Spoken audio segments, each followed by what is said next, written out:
అమెరికాలో మరొకసారి కాల్పుల కలకలం రేగింది. రోడ్ ఐలాండ్లోని బ్రౌన్ యూనివర్సిటీలో దుండగుడు కాల్పులకు పాల్పడ్డాడు. ఈ కాల్పుల్లో 2 స్టూడెంట్స్ స్పాట్లోనే ప్రాణాలు కోల్పోయారు.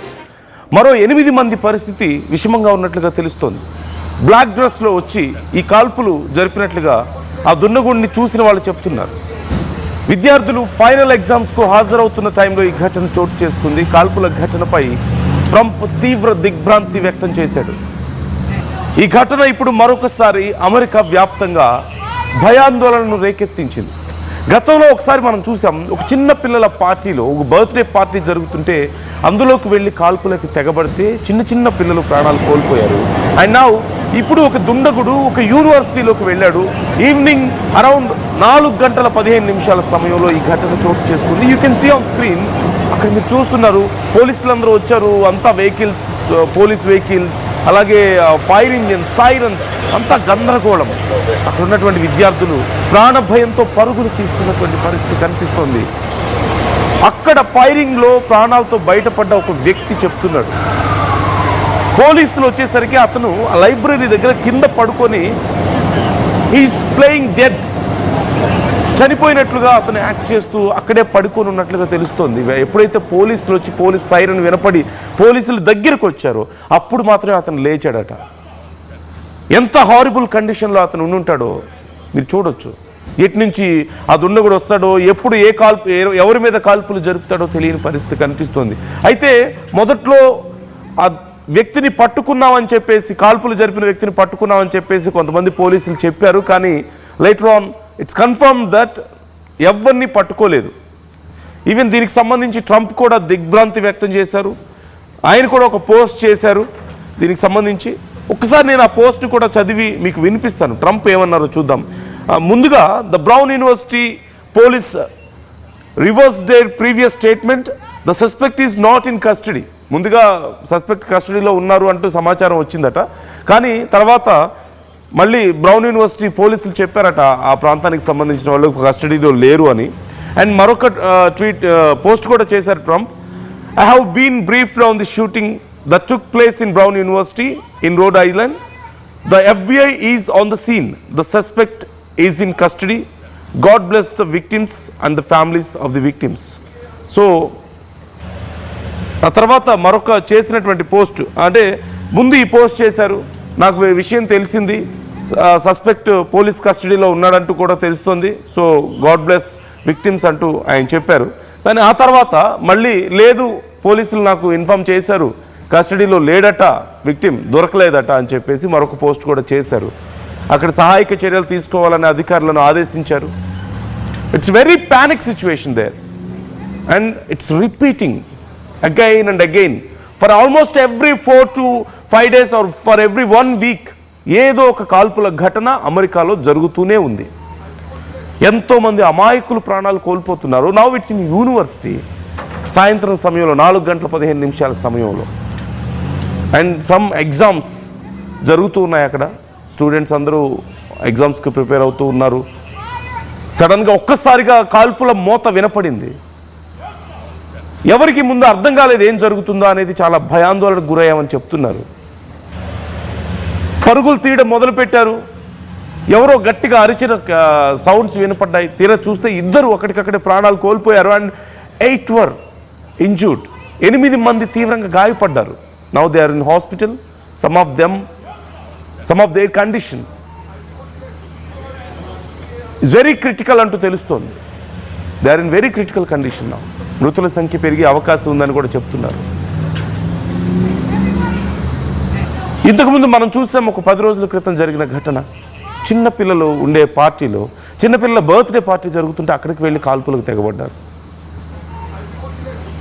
అండ్ ఎవరో ఎందుకు ట్రంప్ ఫాలోవర్ కిర్క్ ఒక యూనివర్సిటీలో స్పీచ్ ఇస్తుంటే అతన్ని పట్టపగలి అందరూ మధ్యలో ఉండగా కాల్చి ప్రాణాలు తీశారు. He was shot dead. Point blank range, almost neck దగ్గర అతనికి బుల్లెట్ తగిలింది. In big crowd, thousands of people ఆ చుట్టుపక్కల ఉన్నారు. అందరి ముందు మాట్లాడుతున్నప్పుడు, ఈవెన్ ఇన్ లార్జ్ సెక్యూరిటీ మధ్యలో ఉన్నప్పుడు కూడా జరిగింది ఈ ఘటన. ఇక అంతకుముందు ఈవెన్ మన ఇండియన్ టాప్ కమిడియన్ కపిల్ శర్మకి సంబంధించిన కేఫ్ అక్కడ ఓపెన్ చేస్తే ఆ కేఫ్ మీద వరుసగా ఇప్పటికీ ఎన్నిసార్లు కాల్పులు జరిపారో మనం చూస్తూనే ఉన్నాం. సో గన్ కల్చర్ అక్కడ ప్రాణాలను, సామాన్య ప్రజల ప్రాణాలను తీస్తుంది. మీరు స్క్రీన్లో చూస్తున్నారు, ఆర్టీవీ మీకు ఎక్స్క్లూజివ్గా చూపిస్తోంది. ఆ యూనివర్సిటీలో, బ్రౌన్ యూనివర్సిటీలో కాల్పులకు పాల్పడిన వ్యక్తికి సంబంధించిన ఫోటో మీరు చూస్తున్నారు. We're presenting you exclusively. అక్కడ కాల్పులకు పాల్పడ్డ వ్యక్తికి సంబంధించిన ఫోటో అది. అతని కోసం ఇప్పుడు గాలింపు చర్యలు జరుగుతున్నాయి. అదిగో అతను అదే కారులో, రెడ్ కలర్ కారులో వచ్చి మళ్ళీ అదే కారులో పారిపోయినట్లుగా తెలుస్తోంది. ఇప్పుడు అతను ఎవరు, అసలు ఎందుకు కాల్పులకు పాల్పడ్డాడు అనేది ఇప్పుడు విచారణ చేస్తున్నట్లుగా తెలుస్తోంది. అతని కోసం గాలింపు చర్యలు చేపడుతున్నారు. ఇతర దేశాల నుంచి వెళ్ళినటువంటి విద్యార్థులు సైతం క్షణక్షణం భయంతో బ్రతకాల్సిన పరిస్థితి కనిపిస్తుంది. ముఖ్యంగా ఇండియా నుంచి అనేక మంది యూనివర్సిటీలో జరిగింది ఈ కాల్పుల ఘటన. In almost every major university, in every big university Indians are there. ఎప్పుడు ఏ ఘటన ఎక్కడ జరుగుతుందో తెలియని పరిస్థితి. ఒక యూనివర్సిటీలోనేమో కాల్పులు, మరొక యూనివర్సిటీలో గతంలో మనం చూసాం, కిర్క్ విషయమే మనం చూస్తున్నాం కదా. ఇక స్కూల్స్లో జరుగుతున్నటువంటి కాల్పుల ఘటనలు ప్రతి నెలలోనూ మనకి అక్కడక్కడ కనిపిస్తూనే ఉన్నాయి. చిన్న చిన్న పిల్లలు, they are 13 years 14 years kids, వాళ్ళు కూడా గన్స్ తీసుకొచ్చి కాల్పులకు పాల్పడుతున్నటువంటి పరిస్థితి కనిపిస్తుంది. So what's happening in America? ప్రతిసారి ఎందుకు ఇంతమంది ప్రాణాలు కోల్పోవడానికి ఎవరు కారణం? సో మీరు చూస్తున్నారు, చాలామంది భారతీయులు సైతం ఇప్పుడు ఈ ఘటన జరిగిన తర్వాత ఆ యూనివర్సిటీలో ఉన్నటువంటి భారతీయులు, ఒకవేళ భారతీయులు ఎవరైనా ఉన్నారా, వాళ్ళకి అంత సేఫ్గా ఉన్నారా లేదా అని మళ్ళీ మన గవర్నమెంట్స్ వాళ్ళ గురించి అక్కడ కనుక్కుంటున్నట్లుగా తెలుస్తోంది. యూనివర్సిటీల్లో, స్కూళ్ళలో, పార్టీస్లో, పబ్స్లో, రోడ్స్ మీద మనం చూస్తున్నాం. ఎవ్రీవేర్ ఈ గన్ కల్చర్ వల్ల ప్రాణాలు కోల్పోతున్న వాళ్ళ సంఖ్య అనేక మంది. ఆల్మోస్ట్ ఎవ్రీ వీక్ ఇలాంటి ఘటన జరుగుతూనే ఉంది. ఎక్కడ ఒక చోట అనేక మంది అమాయకులు ప్రాణాలు కోల్పోతున్నారు. ఇప్పుడు 2 స్టూడెంట్స్ ఇప్పటికే ప్రాణాలు కోల్పోయారు, 8 మంది తీవ్రంగా గాయపడ్డారు. అండ్ ఇంతకుముందు బర్త్డే పార్టీలో మనం చూసాం, చిన్న చిన్న పిల్లలు ప్రాణాలు కోల్పోయారు కదా అక్కడ. చిన్న పిల్లల బర్త్డే పార్టీలోకి వెళ్ళి కాల్పులు జరపడం ఏంటి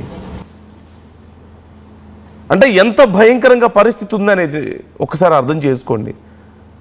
Schools are not safe, colleges are not safe, universities are not safe, streets are not safe, caves are not safe. Where else they can be? ఆ చిన్నపిల్లల పార్టీ జరిగినప్పుడు అక్కడ లోకల్గా ఉన్నటువంటి అధికారి, అక్కడ మేయర్ ఒక మాట అన్నారు,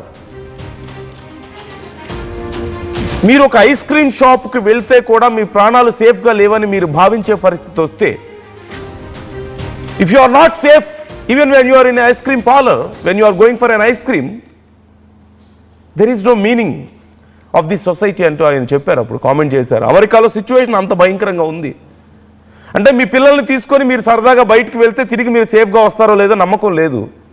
if you go to a college there is no guarantee, if you go to school there is no guarantee, if you go to mall there is no guarantee, if you go to cafe there is no guarantee or restaurant. Where else you can go? ఇంట్లో ఉంటే safety ఉందా మరి? అది కూడా లేని పరిస్థితి అక్కడ. And there is lot of mugging అంటే మీకు తెలియదు కాదు. ఈవినింగ్ చీకటి పడిందంటే ఎక్కడో పోలీసులు పెద్దగా తిరగని ప్రాంతాల్లో ఎవరైనా నడుచుకుంటూ వెళ్తుంటే వాళ్ళని అటాక్ చేయడం, వాళ్ళ దగ్గర మొత్తం దోచుకొని పోవడం. సమ్టైమ్స్ చాలామంది అమాయకులు అలా కూడా ప్రాణాలు కోల్పోతూనే ఉన్నారు. If somebody resist, even if not resist also వాళ్ళ ప్రాణాలు పోతున్నాయి sometimes. And there is lot of drugs. So ఒకటే రెండా? సో ఒకసారి అక్కడ ఉన్న ఆ ఘటనకి సంబంధించి వాళ్ళు ఏమంటున్నారు ఒకసారి మీరే చూడండి, ఎంత ప్యానిక్ ఉందో మీరు చూడండి. To Brown University of a report of an active shooter. I can confirm that there are 2 individuals who have died this afternoon, and there are another 8 in critical status, those stable at Rhode Island Hospital. Those are the only injuries or casualties that we know at this time. But as I mentioned, and it's important to remind folks, These numbers may change. We are still in early hours, but at this time came in to Brown University of a report of an active shooter. I can confirm that there are 2 individuals who have died this afternoon, and there are another 8 in critical status, those stable, at Rhode Island Hospital. Those are the only injuries or casualties that we know at this time. But as I mentioned, and it's important to remind folks, these numbers may change. We are still in early hours, but at this time came in to Brown University of a report of an active shooter. I can confirm that there are 2 individuals who have died this afternoon, and there are another 8 in critical status, those stable, at Rhode Island Hospital.